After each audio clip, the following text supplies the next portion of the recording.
But yeah, so we'll get into the music, bro. So what age you feel like you was at when you feel like you had some type of in touch with music? I ain't gonna say when you got started music, but you got to have a feeling about music. I guess if you're gonna decide you're gonna do it at some point in the future. I'm gonna tell you the first time I wrote a rhyme was like me and my partner Kelsey Porter. We was at his grandma's house. We used to steal hats and stuff and go back there and write rhymes. Yeah. But like we was just doing it. Mm-hmm. You feel me? It wasn't like I was trying to rap. We was rapping, but we wasn't planning on being rappers then. Yeah. You know what I mean? But when I seen my partner Dollar Sign, we was at school. He probably was the first one that I know that was writing rhymes and could rap. Yeah. But we was at school on the playground, so I had just came down from New York, so everybody thought I could rap. Mm-hmm. So they was like, "Oh, we got somebody that could rap against you," so they brought Dollar Sign. Yeah. He rapped a verse. It was hard, so I was like, "Damn." So I rapped the JT Money verse. Mm-hmm. You see what I'm saying? Yeah. And I won, and everybody went to going crazy, and that's when I knew. I said, "Oh yeah, I like that." So I just started writing it like I gotta have my own rhymes. Yeah. You know what I mean? So yeah, that's probably about sixth grade. Okay. So and Dollar can rap. Now Dollar, he a little unorthodox with it. He, you know what I'm saying? He know how to jump on and off and beat and all that, just the way he rap. Cause he came on the show and went crazy. He one of my favorite lyricists. Yeah, he came on and went crazy. But who did you? I guess I changed the question then. Who did you grow up listening to before you started rapping? Like in the industry or just people that I could see? Both. Like as far as people I could see, it was like, Big Red, King Red, Roller Tomasi. Shout out to him, my homeboy Porter. You know what I mean? He was one of the best rappers that I knew. Sun Tone. Now as far as in the industry, we was stuck on like, I remember people like Tupac. Mm-hmm. We was stuck on Pac. When Pac and Biggie and it was out, like, we probably ain't even watch TV. Me and none of my homeboys, all we did was listen to music all day, all night. Mm-hmm. You know what I mean? So it probably Pac, Biggie, Nas, Goody Mob, you feel me? Outkast. Yeah. UGK, 8 Ball MJG. Okay. You know what I mean? It's like that. All right. Now, there's some names.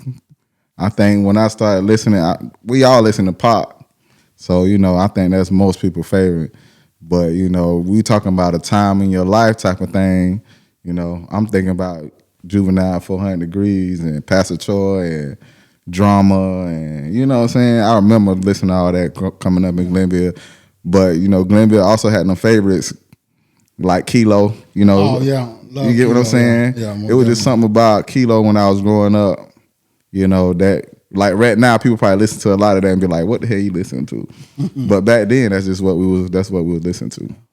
See, like with Juvenile, they came out, we was already making music. Mm-hmm. So it was like we were trying to get like them. We was like, okay, we got to make a record to compete with them. Mm-hmm. But see, when Nas and all them came out, it was like we was in awe of them. Yeah. You know what I'm saying? Yeah, So it was sort of like a different, like we're here, they tracking, like, okay, we got to make something like that. Yeah. You know what I mean? But I feel where you coming from, like, yeah, all that was dope. Yeah. It was hard.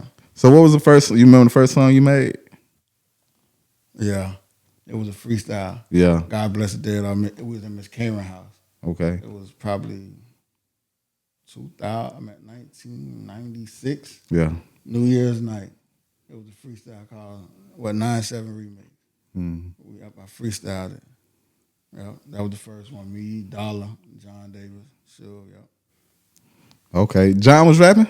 Nah, him and Suge, they was always like the ones that was behind the scenes. Yeah. Like they'll pick the beat. John had the the karaoke machine we were rapping on. Dollar write something and I freestyle. Yeah. You see what I'm saying? I always had the energy. Yeah.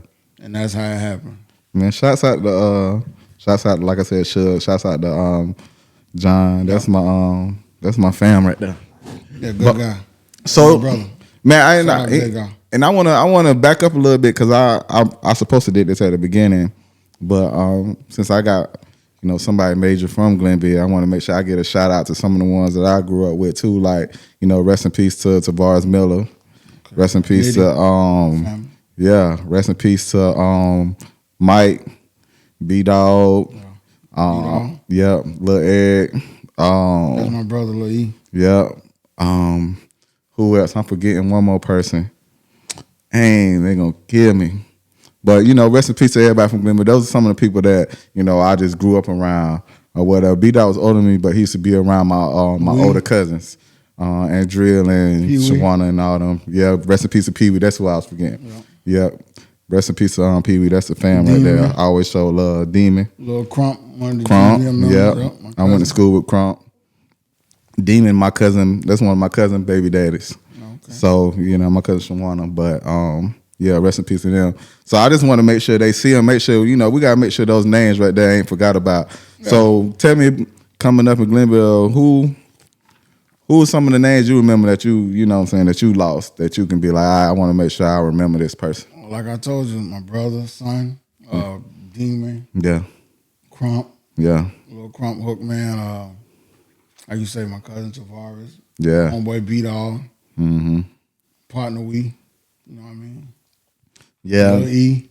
Like the list go on and on. Like I really don't like to do that because you're gonna forget somebody in this setting. Yeah. But they ain't never forgotten. Like, you know what I mean? Like, so. Ain't enough time to name everybody. But those was just some names. Like I said, some cousins, and me and Tavares was like this. I could tell so many stories about, my first time with a lot of stuff, just dealing with him just pushing me in the right direction. He was just one of them ones that I could be around that just, you can be around, you can be yourself around him because he gonna act a fool, act a fool.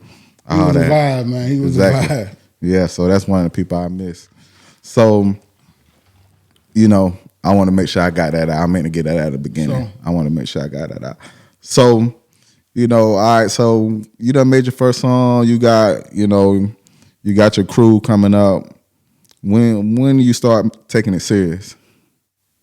So to be honest, that same night. Yeah? That night after that, man, we was making freestyle tapes, selling them in school. Mm-hmm. Yeah, we would go to the dollar store, whatever, get like the 60-minute tapes and get beats. Sugar get beats, John Davis to get beats, and me and Dollar come up with hooks and rap on them. Yeah. Front and back, take them to school the next day, sell them for like $2 or $3. Mm. And that's how it started spreading. When we got to the high school, still doing the same thing. So now you got Glenville, you got Reedville, you got Collins, you got Manassas, and all of them started coming to school, hearing the tapes, coming to school, and they was buying them. Yeah. So now it's like, I'm a hustler, so we thinking like, we can make some money. You know what I mean? We buy the tapes for $5 or $6. You get about 3 tapes, you sell them, and you making $9. So we buying like 10, 15 tapes, selling them, making money. Buying singles. Back then they sold singles with the instrumental on them. We bought them, rap over them, and kept selling them. Yeah. Yep. And just, so then, like you said, that's where Suge and J-God came in because we needed better sound. So we started trying to get better sound. So like I say, since the first day, we was taking it serious. Yeah. So what you think was the hardest part about doing all that? What was you already know the hustling and trying to get the money and everything. What was the struggling and, because a lot of stuff take time and you gotta learn certain shit. Certain shit you gotta hit your head and you can't do this. This is what you should have did and everything. What was the struggle with getting all that going? Struggle was like, you just had to keep going, man, because like I make a tape and I try to go put it in my homeboy Booby car or a C-Dog car. Yeah. Or, different people car and they be like, man, take this shit out. Because C-Dog them already rapping too, right? Nah, they weren't rapping yet? No, they just had cars. Like I was always a little dude. Okay. So I try to put it in their car. And niggas don't want to hear that shit. No, because it sounded horrible. Yeah. You got to realize we rapping on a karaoke machine. Yeah. They got systems. They got the new Kilo, the new Tupac, the new Juvie. Like, they ain't trying to hit it. Yeah. So I'm like, dang. So, but that's how I tested my music. Like, if they going to play it, then I know I'm working with something. But they ain't never want to play it. Yeah. So I just kept going. I got to make it till they going to play it. Mm-hmm. And then eventually they started playing it. Yeah. And that's how we knew we was on the song. So who was y'all like sampling or y'all had somebody making y'all beats? No, we had we'll go get instrumentals, like whatever out. We'll go to the record store.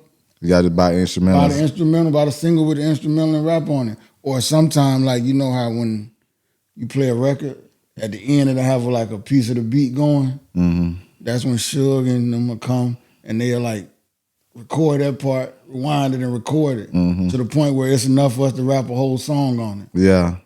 So we had to learn how to rap over that part, and even when he start over like whoop, and then go again, we have to be able to rap good enough and don't stop when he go whoop and stay on beat and keep rapping. Yeah, that's crazy. Yeah, that was dope. That's what it was. Nah, that's crazy though, cause a lot of people don't think about that. A lot of people just thinking it's all good. You just gonna throw on a beat, everybody gonna rap, we gonna put it out, people gonna love this shit. But really, they don't see the whole I ain't fucking with this shit type of shit until you got down, cause a nigga give up behind that shit too. No, that just made us. That's why I say like we always wanted to make our mark, because that ain't doing nothing but make us want it even more. Yeah, you know what I'm saying? Cause we always walk and tell ourselves like we motivate ourselves like we gonna do it.